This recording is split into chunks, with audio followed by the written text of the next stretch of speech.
we basically don't give our findings and discoveries to peer review to anyone. We publish and then wait for the fallout and see what the readers say.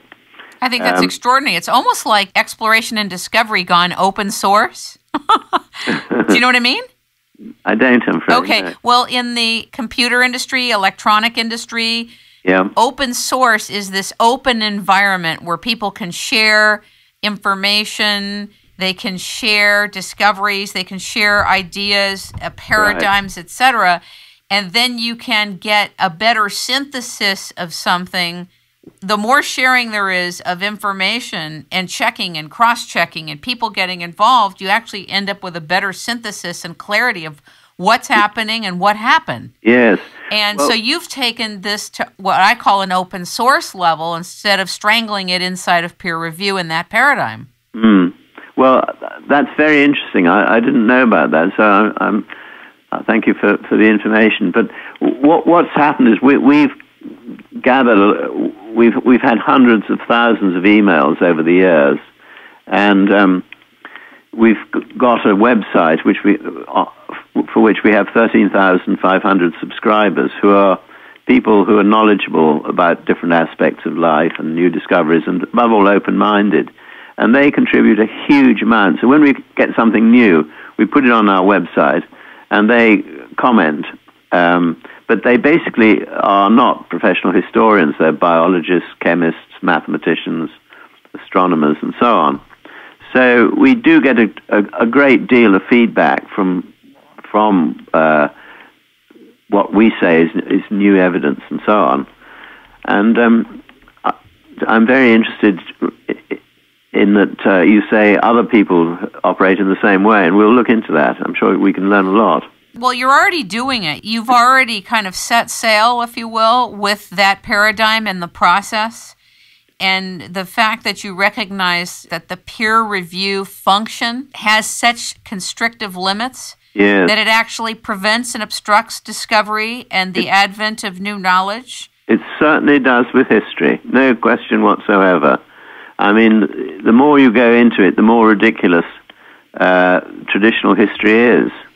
Not only was the world not discovered by the European explorers, but a lot of other things which are credited to European experts were not original ideas or discoveries at all. And that's set out in my second book, 1434, in which we put forward the evidence for the readers to consider that a lot of Renaissance inventions, in inverted commas, that took place in Florence in the golden years of the Renaissance were actually based on Chinese mathematics, astronomy, and so on.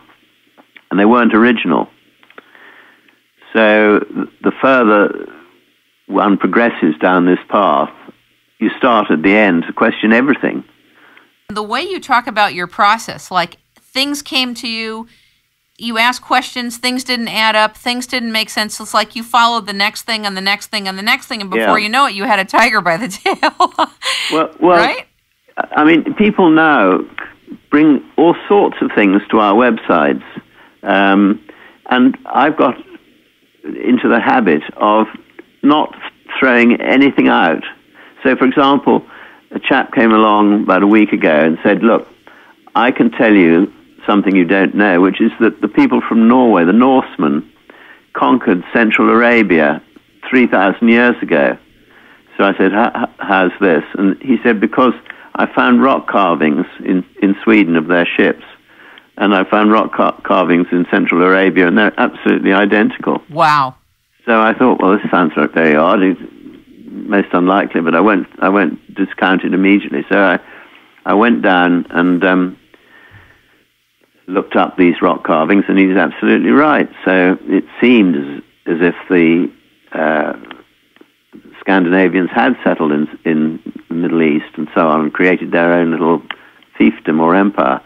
And then I looked into it a bit more, and I found that, in fact, there were identical rock carvings, exactly the same ships, in North America, in Sicily, Sardinia, Eastern Mediterranean, Egypt, etc., and so on. So these exactly similar ships could be shown from North America right the way to southern India. And what I found out is that this chap had got it the wrong way around. It wasn't Norwegians who came to the Near East. It was people from the Near East who travel around the world. So I sort of cite that as an example of not discounting anything immediately. I think in academia, and I think you could agree with me just based on your experience, the need to know, the need to be right, the need to have the final say is in the way of all exploration and discovery. I absolutely agree. That's another thing I've learned, but for goodness sake, don't say you've got the final answer. I mean, I'm absolutely sure that people will come along and say, well, you say the Chinese discovered the world in 1421. I can show you that XYZ discovered the world 2,000 years before that. Sure as anything, they will. And then someone else will come along and say, well, I've found civilization that's discovered the world 9,000 years ago. Look how exciting that is, though. It is. It's very exciting. How can you go back into ancient civilizations or ancient history and not be excited and have a childlike mind, a wonder about other links and other things we don't know that we're finding? See, that's exciting. I entirely agree with you. It's thrilling, and I think DNA is an absolutely fascinating tool in discovering this. For example, just recently, a haplogroup X has been found, which was unknown before. And this is one of the very rare groups which is prevalent amongst certain North American peoples who live around the Great Lakes. Now, that can be tied in with people who have this X haplogroup in the Near East and the Mediterranean and so on and so forth, to show that people traveled from Europe and the Central and Eastern Mediterranean to North America 4,000 years ago. And similarly, one is able to trace where the Chinese went in 1420s by the DNA of peoples across the Pacific, from China to Pacific coast of America and so on. So I think DNA is a very, very important tool that will be used more and more as time goes by. Do you ever wonder if, given some of the abuses in the world with science, that we can trust that DNA was implanted in places, that it actually was there? Again, you'll hear me kind of going back to authenticating things. Do you feel comfortable with the way it's practiced? Well, I'm sure it will be improved. I mean, yeah, because we've had some developments with the way DNA is accessed, and yes. Well, I think it's a very, very good marker of where people went. The problem is, when did they go? And that, I think, needs an enormous amount of work to be able to date the migrations of peoples by mutations in DNA.